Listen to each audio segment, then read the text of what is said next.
Support for this show, Politics Done Right, comes from politicsdoneright.com, publishers of How to Make America Utopia, Take Away the Economy from Those Who Rigged It, As I See It, Class Warfare, The Only Resort to Right-Wing Doom, It's Worth It, How to Talk to Your Right-Wing Relatives, Friends, and Neighbors, and other books written by Egberto, Willies. Welcome to another edition of Politics Done Right. I'm Egberto, Willies, your host. Today we are honored once again to have the one and only Thom Hartmann. Thom Hartmann is a New York Times bestselling author of over 30 books and the number one progressive radio host in the entire country, probably the entire world, you know. He's been doing this for decades. His show airs on Sirius XM, radio stations nationwide, and on Free Speech TV. Thom, welcome once again to Politics Done Right. How are you doing today? Oh, thanks so much for having me, Egberto. It's always so great to hang out with you. Well, I mean, it's great having you. Yeah, well, let me tell you, Thom, I want to cover a very important subject with you. In January, you wrote an article titled The GOP 60-Year Conspiracy to Kill Our Democracy. None dare call it treason, but I will. You would not imagine the number of other progressives and other leaders from other organizations who have actually sent me. I mean, I read it. Okay. I read the paper when it came. I read it when it came out. Sent it. And it's interesting because just recently, Chuck Pinocchio from that's working on the Medicare for All sent me that article. And he says, Egberto, did you see this article? And I'm like, come on, Chuck. I read everything Thom puts out. Of course, I read the damn article. And he said, what do you think about it? And I said, unfortunately, it isn't just coming to pass. It is here. And what are we going to do? So what I want to ask is, what are your thoughts, first of all? How far into that do you think we are? Oh, I think we're in the final stages of it. Setting up a situation where money basically can determine the outcome of elections, which takes us back to my comment about, who benefits when right or left gets elected, is already here. I mean, the Citizens United and McCutcheon and all that kind of stuff. Their insertion of themselves into the election systems, the Supreme Court's blowing up the Voting Rights Act and the Civil Rights Act, for that matter. I mean, the two great accomplishments of the 1960s, or two of the great accomplishments, the essentially indoctrination of the American people to believe that. America, it was started as a Christian nation, that we should be, hierarchical, power from the top down, that white people should be in control of everything, white men specifically. There's all these different movements that have kind of aligned themselves around the right, all of them toxic to democracy. But, that said, you'll have to remind me what I wrote. Okay. Oh, no.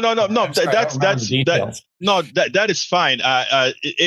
Actually, I have the article up, but I don't think we need to go through the article proper, because this is stuff that you talk about all of the time. So I'm not looking for a chronological, regurgitament of your article. What I wanted to make plain, though, is that there's a caller that I got this morning that really kind of behooved me, because you talk about the wealthy. And yes, what the right is doing now is very good for the wealthy. But my biggest concern really is not that. My biggest concern is the minds of the middle class, the minds of the working class, because I find the people that are more concerned about the well-being of some of these autocrats themselves are the people who the autocrats abhor. How do we get to that point, or how do we work on that issue? I am trying to do that locally with several of my programs where facts doesn't really matter. It seems like it's more an emotional thing. How do you think we address that?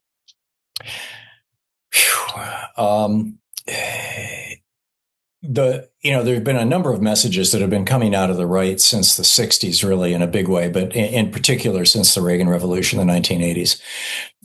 And one of the more toxic ones is the so-called Great Replacement theory that Trump and Vance and all these guys are into, which is that wealthy Jews are paying to have Black people and Hispanic people replace white men in the workplace and in social situations and in the media and all that kind of thing.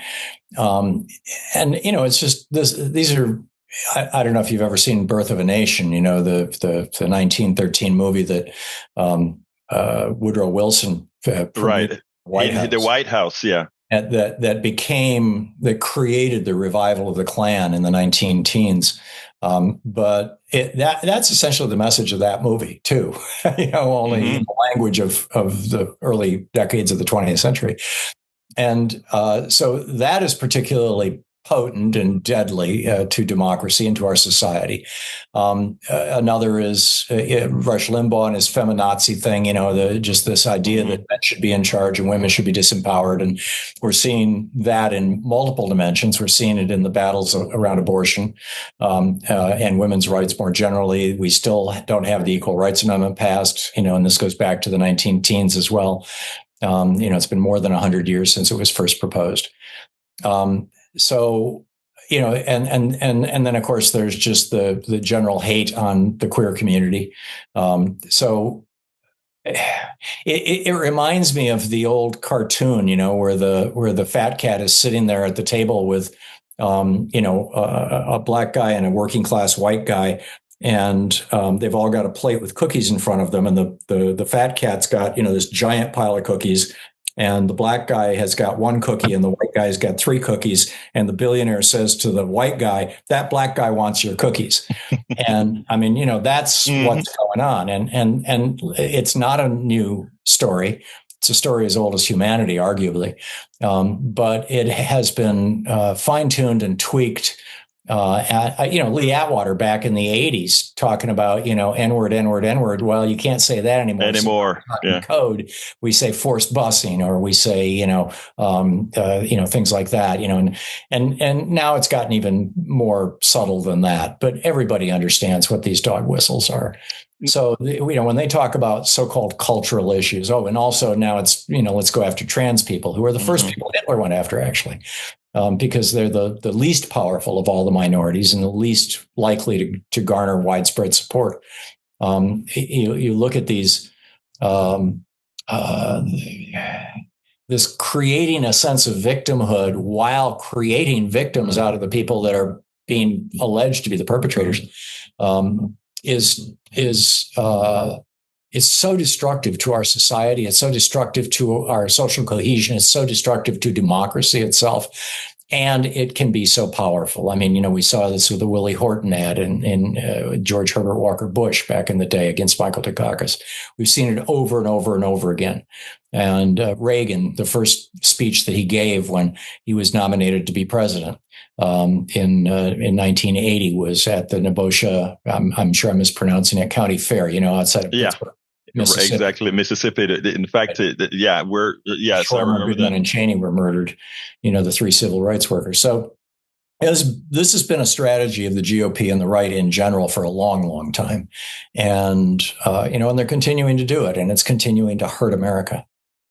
I've been trying a new narrative as far as, when it comes to racial issues, pointing out to my audience, I guess any one of these audiences here is predominantly white. And what I try to promote is that the reality is most of these racial issues, they don't harm Black folks or Latinos or whatever per se. I mean, they are actually hurt the white working class, because the underclass has been the underclass forever. They know pain. They know, they've lived it. The ones that haven't lived it is the ones that are going to be eaten now. As I always tell them, that capitalism has a formula, and that formula, based on that formula, you're the last one to be eaten, but you're going to be eaten. And it's amazing that folks respond to it when they actually understand it, not from a just a fact-based modal, but from, wait a minute, I think I've been hoodwinked. The problem is, how do you get it in a mass fashion? Now, you have a humongous platform that I wonder, how is that message going over? Yeah, well, I think that's a great way of framing it, Egberto. And there's also a labor dimension to this, which I failed to mention, which is the continuous vilification going back to 1947 with Taft-Hartley of labor unions and so-called union bosses.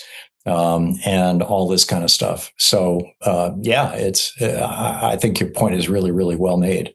And white men are the victims of this. And we have seen, in 1981, when Reagan was sworn into office, about 2/3 of Americans were in the middle class, where with a single paycheck, you could buy a house, you could buy a new car every 2 or 3 years, you could take a vacation, you could put your kids through school, and you could save enough money for retirement. 2/3 of America.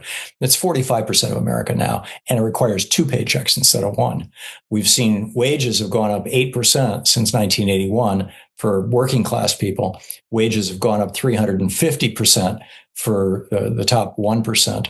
And when you look at the top 1/10 of 1% or 100th or 1,000th of 1%, you're seeing, exponential thousands of percent, massive explosions. And of course, this is all the result of both labor policy and tax policy that Republicans have been promoting. So, the GOP has been screwing us for 40 years in a big way, based on foundational stuff that goes back way beyond that, before that. But it got real systematic with the Reagan Revolution.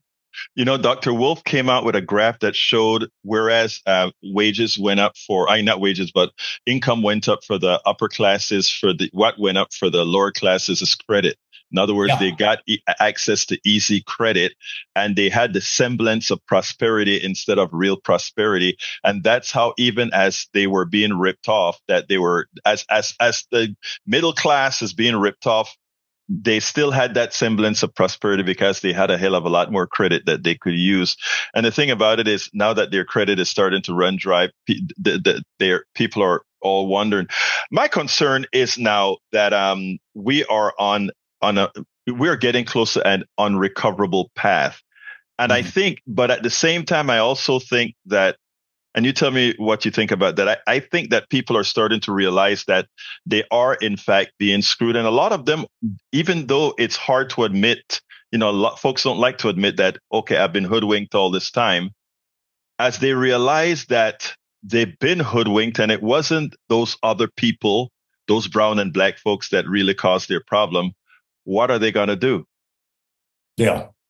Well, and that's the thing. I mean, we need to wake people up to the fact that they're being screwed by the overclass, by the morbidly rich, and it's time to join the rest of us in the resistance. Now, I am saying that at least with some of the audience that I'm seeing here, the feedback that I'm starting to get, there are two camps. There's a very small camp of these people that just live in some other reality. It doesn't matter that Trump and Musk are feuding right now. They're still both right. Yeah, they're still both right. But there are another set that are coming to our chats, etc., and they're saying, "Oh, we see it. I have this cousin. This cousin sees it now." But it just seems like there is a particular tipping point that I see coming. And I don't know, this year, in fact, I don't know what happened when Christmas comes and folks realize what the tariffs and these other things have done. Yeah. I know you're a proponent for the right use of tariffs, but what it does going forward. Well, the way that Trump is doing tariffs is absolutely nonsensical. It makes no sense at all. It even defies a pro-tariff logic. You don't impose tariffs on countries. You impose tariffs on products, and you do it strategically, and you do it intentionally, and you do it through Congress, so that manufacturers know that this is going to be in place for way beyond one presidential term, and therefore we can plan, we can build factories, we can bring manufacturing back home, things like that. So go ahead. Today he said, the economy is still going 139,000 jobs. He also said, and we're bringing in a lot of money in tariffs. Yeah. I went on the radio and I said, yes, he's bringing in a lot of money in tariffs. Your money. He taxed exactly you right. to bring that money. But Thom, I didn't hear that anywhere. They're just putting out what he said. Yeah. But nobody, our media. This is the tragedy of consolidated media, Egberto, where basically 5 or 6 companies control about 90% of all the media in America, and their mess. I mean, these are multi-billion-dollar companies run by multi-millionaires, and they're dumbing down their message first of all to make it acceptable to the average American has an 8th grade reading capacity, probably thinking capacity. So they want to make it palatable to them, but also, they would really rather not discuss these issues, not just because they're complex in some cases, but because they don't reflect well on the priorities of the morbidly rich. So, here we are. Trump, though, I think is shooting himself in the foot with the tariffs, and I think that we're going to see the effect of them, the consequences of them, in a big way starting in September. Back to school, and then Halloween, and then Christmas. Those are the 3 big purchasing events where people are going mostly to China, and those ships are not coming to the United States right now. And unless he cleans this up really soon, and I don't think that's going to happen, because he had this phone call with Xi recently, and Xi basically told him to go screw himself. He's like, oh yeah, we're going to have a deal, not to worry. Xi just loves me, right. And that when Trump starts going off like that without any specifics, that he got told to go screw himself. Well, it's funny because they own a lot of our credit, $800-something billion to be exact. You just have to tell them that he's releasing some of that, and the bond market goes berserk. Now, I am also concerned about the Democratic Party. What are your thoughts as far as whether they are going to be ready to meet what's about to happen? Well, the big challenge that the Democratic Party has is twofold. One is that the big money is with the Republicans, and the Supreme Court changed the rules of the game. It's as if the NFL said, whichever team gives us an extra $1 million can have an extra 3 men on the field. You could pretty much predict who's going to win, and the Supreme Court basically made that kind of a call, in politics. So, number one, you've got that as a problem that the Democratic Party faces. And there's a huge debate inside the party about what to do about that. You've got the so-called moderates, and this is the second aspect of this problem, who want to be able to continue taking money from big corporations and billionaires, and in fact increase that. And then you've got the progressives who are saying this is where we went wrong in 1992. In 1992, Bill Clinton campaigned on what he called the New Covenant, his New Covenant speech, which I recommend people look it up and read it. I mean, it was just a brilliant speech. It was a very progressive speech. It was, FDR and LBJ rolled into one. But when it came time to actually run the campaign and buy the campaign ads and everything else, and keep in mind, this was before Citizens United, but this was still post Buckley versus Vallejo and First National Bank versus Bellotti. Those were in the late 70s, where money was first recognized as speech. Were first recognized as persons by 5 Republicans on the U.S. Supreme Court. The Bellotti decision was actually written by Lewis Powell himself, and in 78. So. Bill Clinton looked around and said, holy crap, there's no way that I can compete in this election unless I get some really serious big money. And so he kind of adopted a lot of Reagan's neoliberalism. And truth be told, there were a lot of Americans throughout the 80s and early 90s, myself included, who thought, this free trade thing makes sense. The idea that countries that trade with each other don't go to war with each other, Tom Friedman's McDonald's theory. The idea that if you cut taxes, it's going to grow the economy and it's going to be that's false. Neutral. I think by the early 90s, that had been largely blown up, which is why Bill Clinton raised taxes. He didn't adopt that. But that was pretty much the one aspect of Reaganism that Clinton didn't go along with. He did not, embrace labor the way that Joe Biden did, or that Lyndon Johnson had.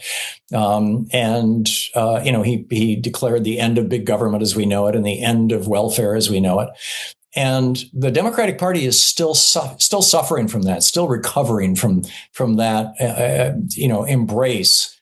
And it wasn't just Clinton, by the way; it was Clinton and Obama, both of them. Oh, yeah, absolutely. And Biden was the first Democratic president since Jimmy Carter to say, "To hell with neoliberalism. We're going to go back to the way things were." And even Carter was starting to trend toward neoliberalism in the last year of his presidency. Mm-hmm. He deregulated trucking in the travel industry.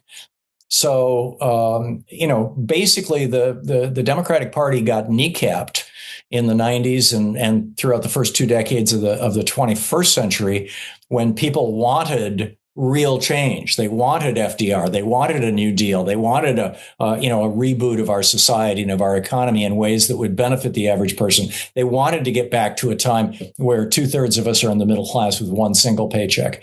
And Democrats have been promising that, but they have not been delivering. Biden was the first guy to actually deliver a piece of that, a big chunk of that. And tragically, he was such an incompetent communicator that between his age, which I think is wildly exaggerated, the concerns about his age. But between that and probably more importantly, the fact that he's a stutterer, he's a terrible public speaker. And when he does speak in public, it sounds like he's angry and yelling because that's how he gets past stuttering. And then B, that he thought that just doing good work is enough. Won't the media tell everybody what a great job I did? Which is just insanely naive. And the people around him were naive about this.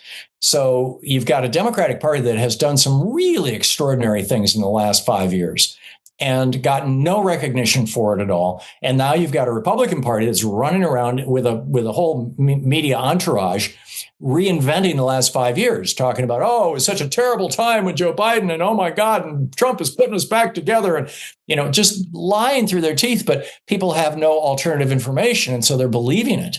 So that's the challenge that the Democrats are going to be facing this fall in the special elections and the off year elections like in Virginia, where they have pretty much everything is an off year election, and that they're going to face in a much bigger way in a year and a half in the 26 midterm presidential. Election. Yeah. 26 midterm and the presidential in 20. But, Thom, and this is where I think I really get upset with the mainstream media.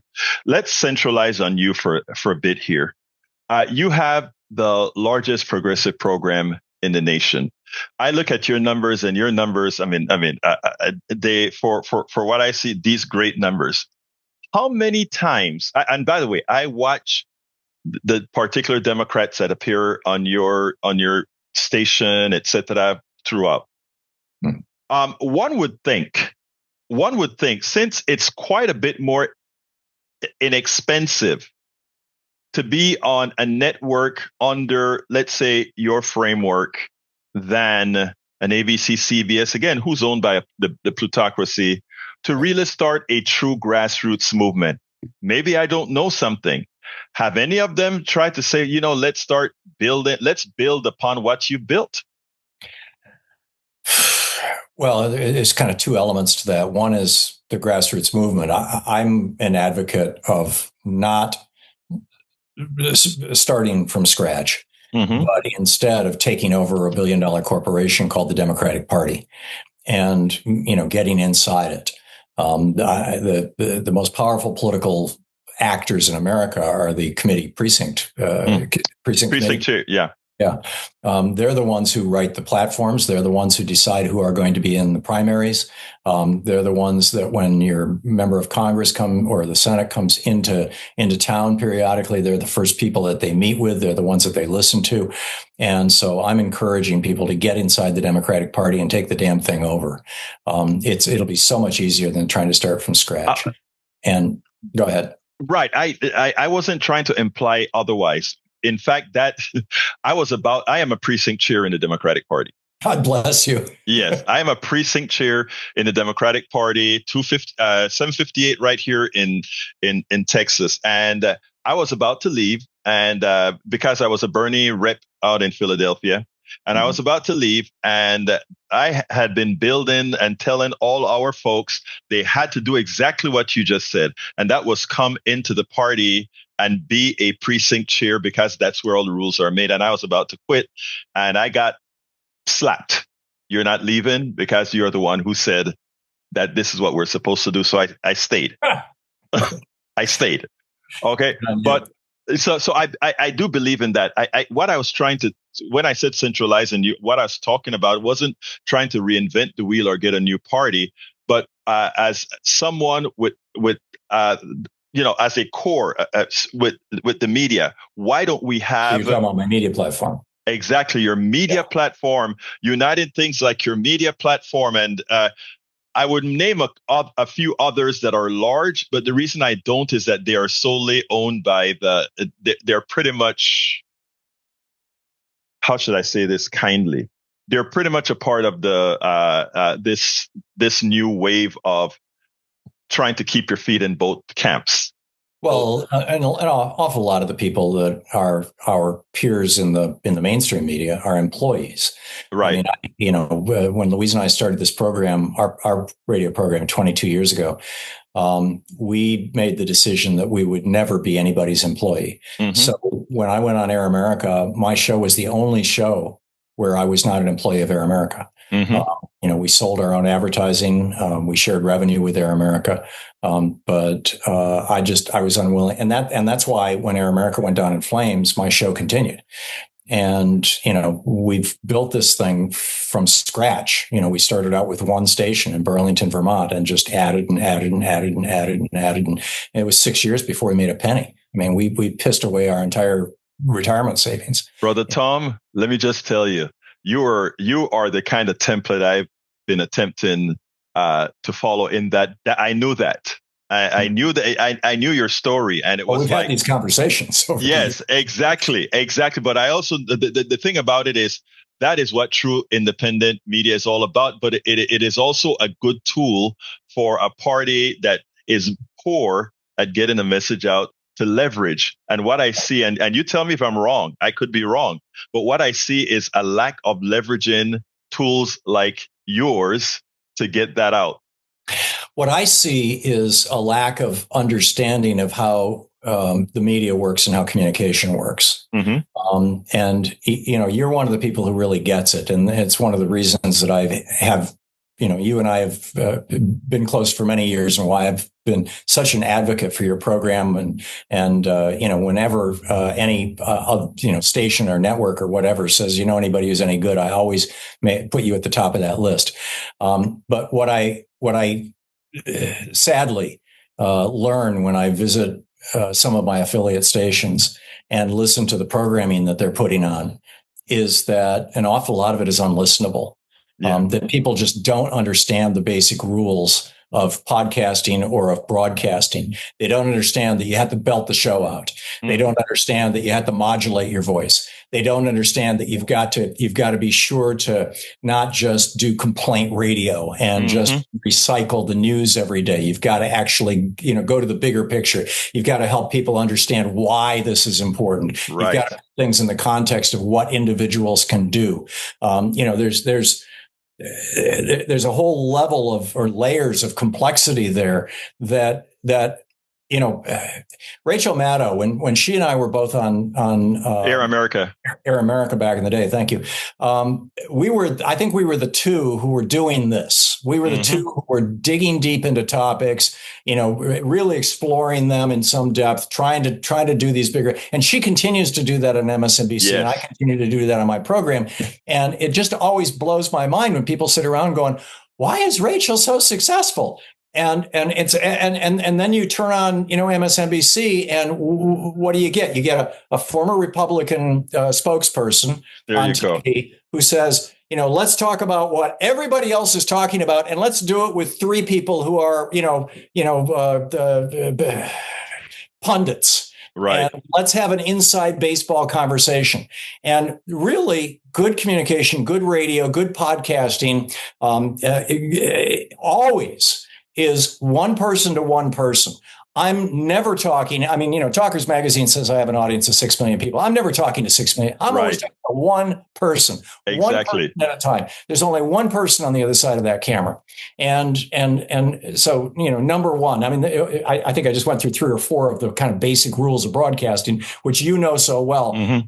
Most of our peers tragically don't. So I've written in the past about how to do good podcasts and how to do good broadcasting, but it never seemed to stick for anybody. And so I kind of gave up on it. When early Air America days, I used to go around and try and teach this stuff, actually, visit our affiliates and talk to their local talent about how to do good programming. The 5 different kinds of programming that there's, news-driven programming, there's caller-driven, and with news-driven programming, your show is the weakest part of your show is if it's a slow news day. Exactly. Your show's only as good as your callers. Guest-driven, your show's only as good as your guests. Complaint radio just, burns people out. Mm-hmm. And then finally, there's host-driven, which is what Rush Limbaugh pioneered. Actually, Father Coughlin pioneered. True. Yeah. And it's the most powerful, the single most powerful, that people build a relationship with the host, and the host is mostly talking to the people. I mean, I'll have maybe 5 guests a week, out of 15 hours of programming, and none of them are on there for more than 15 minutes. Which is not to trash talk having guests, and I'm honored to be your guest right now. Yeah.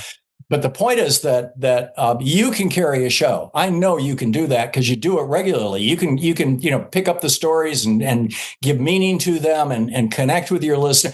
But most people don't, and it doesn't occur to them that that's what they need to be doing. That they need to be building a personality and a relationship with their listeners. I actually think, Thom, one of the reasons why is they have the wrong mentors, if you will. I mean, I watch you. I watch a hell of a lot of your programming, and I watch how it actually hit people. I don't know if you remember the coffee party days when we brought you to DC to do some of all these things, and it was always watching how you were able to bring the subject at hand. And I think you nailed it. You have to have that one-to-one communication, and with my much smaller audience, that is the one thing that keeps me doing as we try to grow. And it's that one-to-one. In as much as you have 1,000 people, you're talking to that one person. That's and right. You have a relationship with these people, and these people expect to see you every time at that time, and you make sure that you're there for them. But anyway, look, I'm going beyond your time, and I know you're a busy man. So please give me a closure. Where do we go from here? What should we be doing to help mitigate this stuff, man? Yeah. Well, I always close my show with democracy is not a spectator sport. Get out there, get active, tag, you're it. And I think that that's the message. And I know that's also, your primary message that it's up to us. We have to do this. We have to talk to our friends and neighbors. We have to be active on social media. We have to get out on the streets. We have to reach out to our legislators. We have to get inside the Democratic Party and turn it into something that's actually, going to be a good progressive instrument for positive change in America. We've got to fight for this country. Generations of people before us shed blood for us to have the right to have these conversations. And, and not just you and me. By the us, I'm talking about anybody who is watching, everybody who is watching, every single one of us. We all have an obligation to not just this country, but to this meme, this idea of democracy that power flows from the people, not from the leaders. The nation is governed by the consent of the people, and that's powerful, powerful stuff, and we need to continue carrying that message forward. Thom Hartmann, New York Times best-selling author, over 30 books, and the #1 progressive show. Thank you so kindly for having been on Politics Done Right. It's always an honor and a pleasure to hang out with you, Egberto. Thank you so much for inviting me.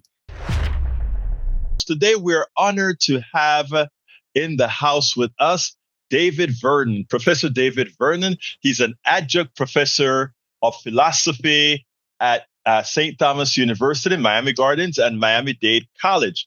Today, we are going to discuss some quite interesting subjects. Specifically, we're going to discuss fascism. David, welcome to Politics Done Right. How are you doing today? Thank you for having me on, sir. Well, yeah, go ahead. Oh, no, no. I just think that, talking about fascism is quite important right now, giving its media coverage. While there is still a lot of skepticism about American fascism, I want to, I guess, dispel certain skepticisms, not like as a yay sort of thing, but in the most unfortunate sense. So I use my position as a philosopher to talk about the emergence of ideas in our contemporary time. Well, let's start first with the true definition of fascism. How do you define fascism? So I define fascism based upon how Benito Mussolini wrote about it, the individual who formulated the idea of fascism. And if you read his text, The Doctrine of Fascism, the best way you can pull a definition out of that, it is hyper-nationalism or ultra-nationalism by any means necessary. And when you say by any means necessary, meaning both from the governmental point of view as well as from the corporate point of view? Yeah, anything. It is also mentioned towards the end of the Doctrine of Fascism that for the fascist, both imperialism and non-imperialism is valid. So we're talking any means necessary, truths, lies, governments, corporations, invasion, non-invasion, anything is up for sale as long as it, quote unquote, benefits the nation. I think that is important because I think what you're actually saying as well, and tell me if I'm reading you right, is that the economic system doesn't matter. It's whatever works. The social justice system doesn't matter. Whatever works.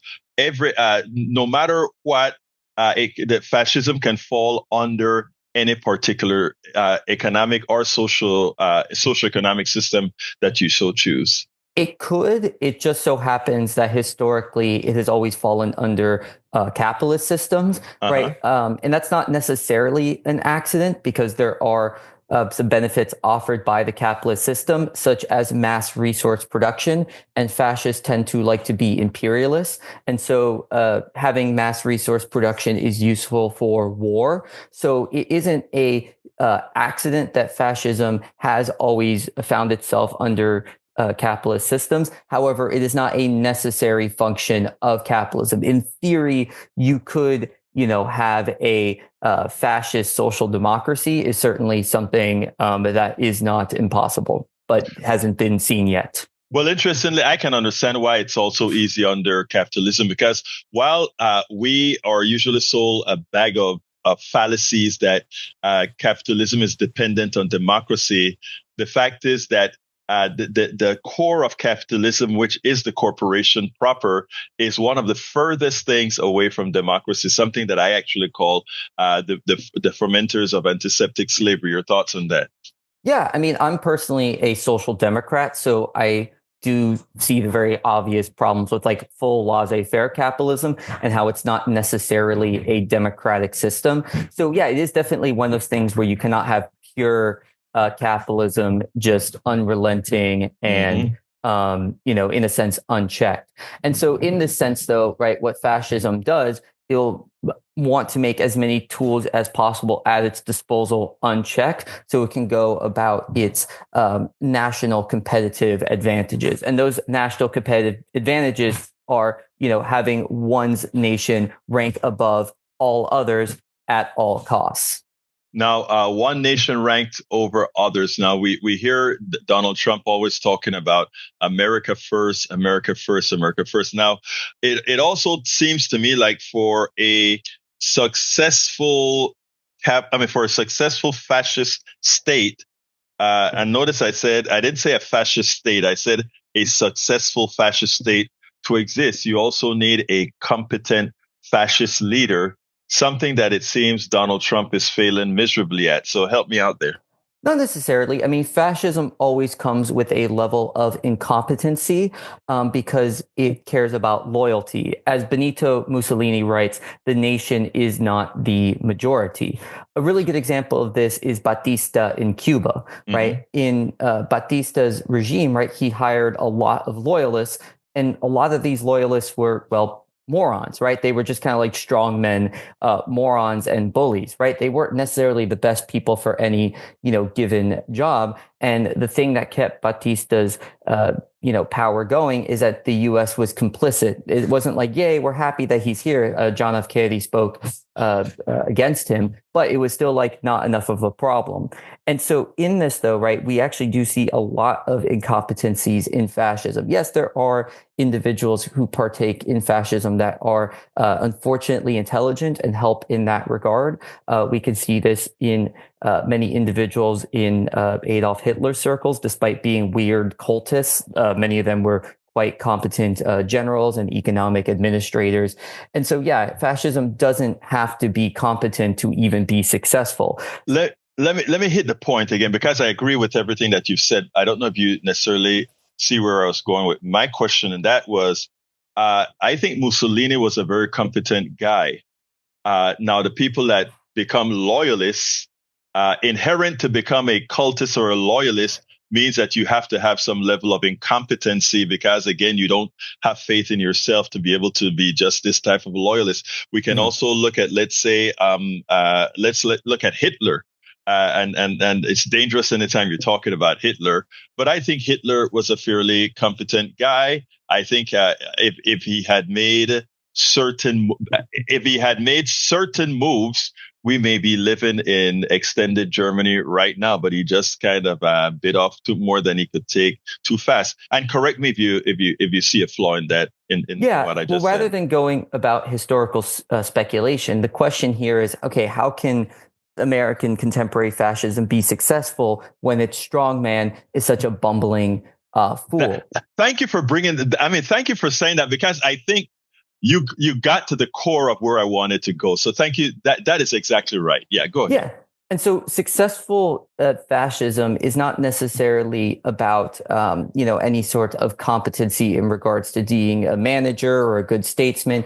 It's literally about procuring as much power as possible and using anything as a bludgeon, right? You'll see Trump be both pro-war and anti-war, right? In the same day even, right? So it's about disposing anything that you can towards your ends, towards your ambitions, towards your collection of power into the state, which often results, especially with fascism, into powers being collected into one individual who symbolically represents the nation. Trump representing America, Mussolini representing Italy, Trujillo representing the Dominican Republic. Yeah. Trujillo, let's not talk about Trujillo. He was terrible, especially in the way he treated the Haitians. But yeah, so let's go ahead and tell me the steps that you see we've taken thus far on the path to fascism. Well, the steps are the hyper nationalist narrative taking over, right? Now, when did that start? I mean, and my question is, did that start under Trump specifically, or did we have different iterations of this throughout our history? I mean, there was an emergence of American fascist ideas right before the Second World War. So it's not like this is brand new in American history. However, that movement was not very successful, whereas this movement has been successful. And I think rather than putting a timeline on these things, right, because, that could be put up for debate, the point at hand is we have crossed that Rubicon, right? We have, the America First rhetoric. We have the Make America Great Again, which creates the ostracization of others, right? A reformulation of the nation and its espoused greatness, right? You have individuals who are in favor of invading Greenland and the Panama Canal and Gaza, these sorts of actions where it's like, hey, your nation does not matter, right? What we want to do is what goes. So rather than worrying about a timeline, it's like, we're here, the Rubicon is crossed, and you can see the fascist rhetoric exists not just within the halls of power, but on Twitter and YouTube comments and so on of the sort. Now, you have to have, for you to be completely successful, you have to have a complicit military. Donald Trump has changed a whole lot of military folks on the top brass, and he has changed. Again, of course, we got one of the most incompetent defense secretaries in Hegseth. I should ask you, do you think, as far as the military brass is concerned, the part that's which is the largest part that Donald Trump doesn't yet control, do you think they would take orders to go against the community if necessary, the populace if necessary?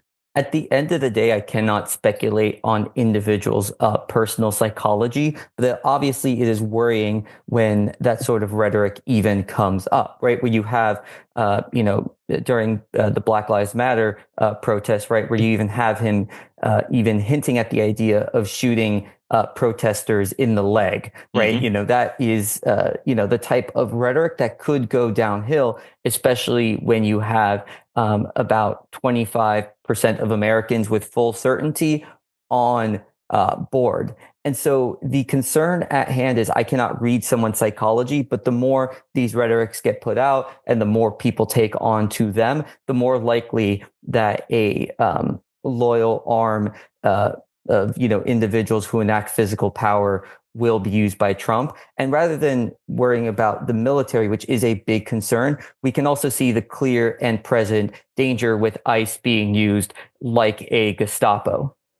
Now, right now the courts are coming back on that. Do you think, based on what you're saying, do you think that likely Trump will in fact disregard the courts as they continue to rule against what he's doing with the Gestapo? Well, he has cited verbally multiple times a fondness for Andrew Jackson. And one of the most famous things that Andrew Jackson said is that the court has made its ruling, now enforce it. And so I'm not sure how historically knowledgeable Trump is or isn't, but certainly he's kind of following that model with the Supreme Court being like, hey, they don't have a enforcement mechanism. Meanwhile, right, like I have Kristi Noem with DHS and I have my own personal, wannabe Gestapo, if not already there, and meanwhile, the Supreme Court has 9 people in robes.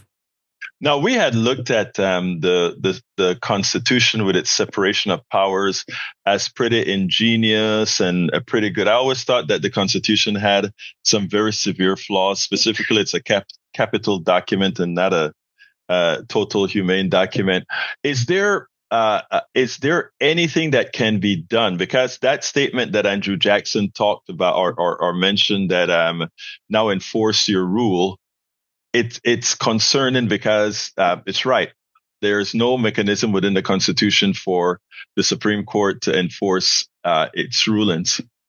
Yeah, I mean, all Republican systems of government exist in part due to norms. We can see this with the Venetian Republic, which gave way to oligarchy. We can see this with the Roman Empire, which gave way to imperial dictatorship due to corruption with the literal position of dictator in the Roman Empire. And so in this, right, like you have very smart people, come together, make a useful document, a document that has room for progress and change. But, there's human fallibility no matter how smart everyone in the room is. And so the concern at hand in regards to kind of counteracting an individual who does not want to follow norms and customs is other people making sure that their feet are held to the fire. And we had plenty of opportunities for this to happen with Trump, right? Like even an impeachment post January 6th would have been a very strong example, right? And also disallowing him from running because he participated in an act of treason. But there was a lot of fear about, right-wing individuals committing violence and rising in the streets, which makes a lot of sense, especially after January 6th, where there was literally an instance of right-wing violence and threats, including, a gallows rope outside of the Congress building for the then vice president. Now, so in that light, how reversible? Because I still think we're very reversible. My opinion, I don't know what you think. How reversible are we from how far we've crossed the Rubicon?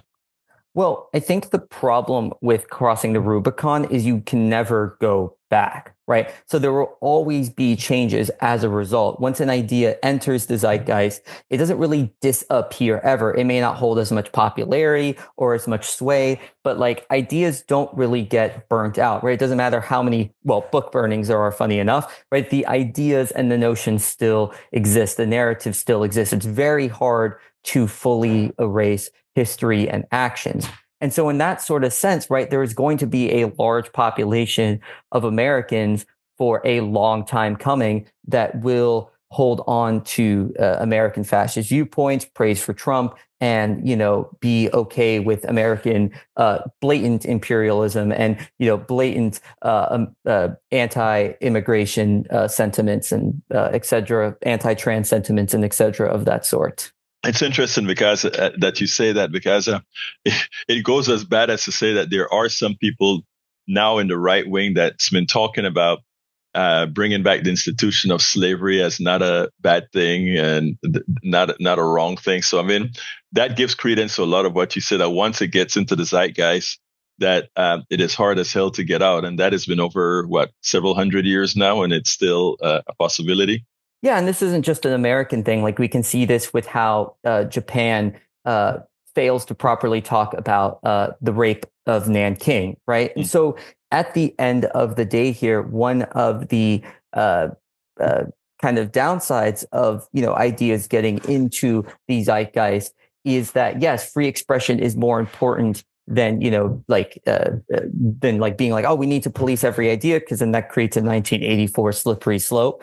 But again, the danger of free speech is the emergence of ideas. And let's be real, right? Fascists don't care about free speech, right? They put the whole facts care about your feelings, the cancel culture, right? And they're trying to dominate the language of free speech to ultimately turn around and go, oh, you want to talk against, the nation state of Israel. Oh, you want to talk badly about our president. Bam, right? And so fascists are very postmodern in their tactic, meaning that they do have a true narrative, right? They believe in hyper-nationalism.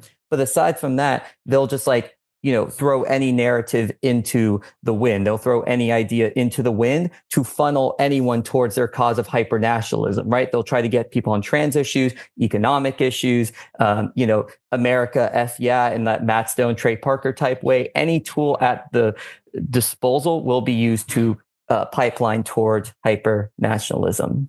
Well, David, two things. One more question, and then the first one is, where do we go from here? How do we close this baby out? And the other question is, what should I have asked you that I didn't ask you? And answer them in whichever order you prefer.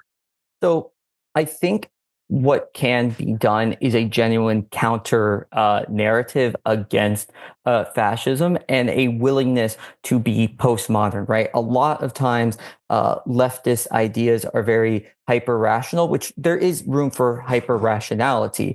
However, right, there's been this disattachment from, feelings and other narratives. And so it's not about giving into the necessarily the things that fascists want or act, right? Because you see a lot of that, unfortunately, happening compromised with fascism. Rather, it's being like, well, that's stupid, that's weird, that's dumb, right?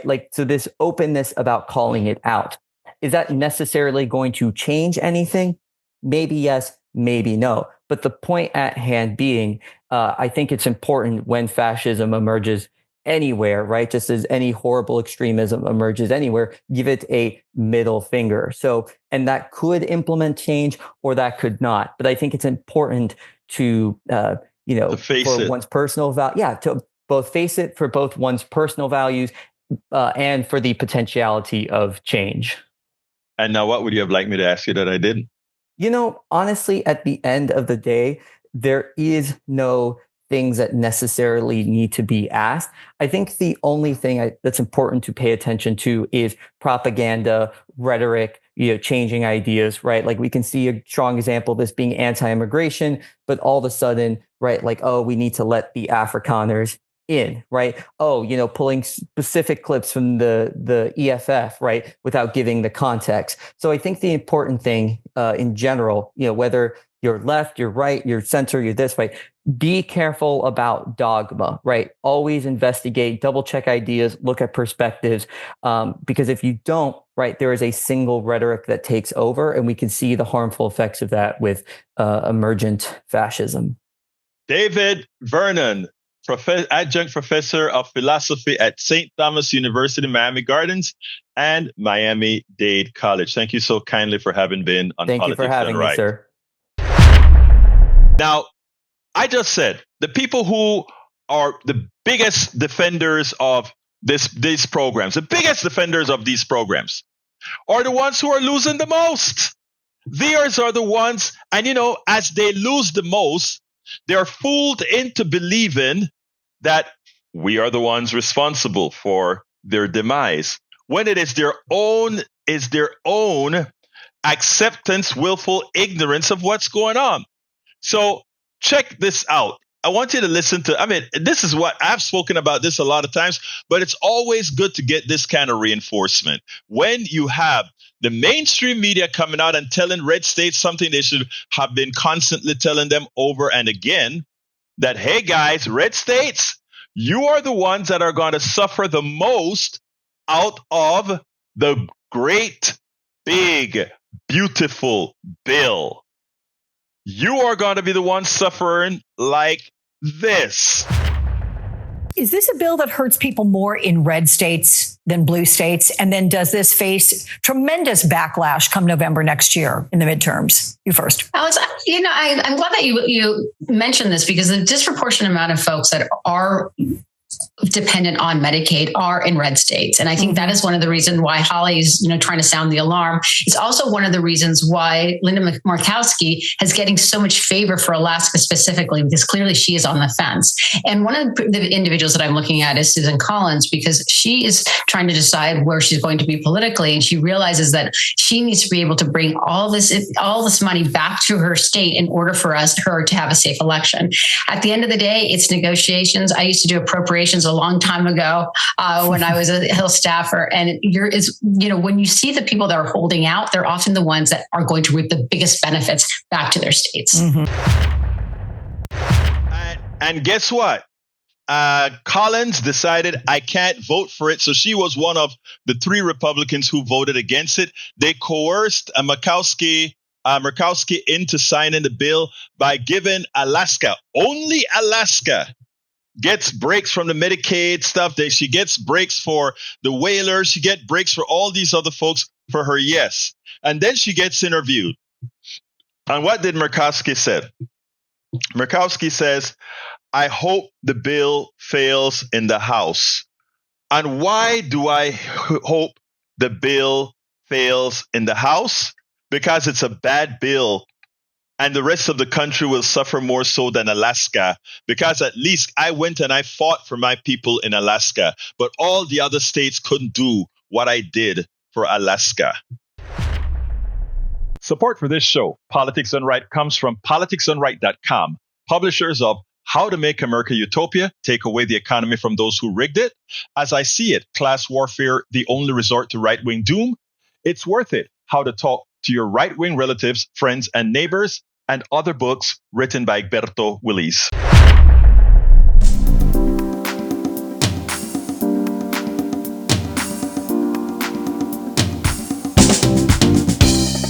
Welcome to Politics Done Right. I am your host, Egberto Willies. This is a progressive program that will take the mystery out of politics. This is the program that will encourage you to make sure government becomes we the people. Whether you are liberal, progressive, conservative, or otherwise, you get to air your point of view.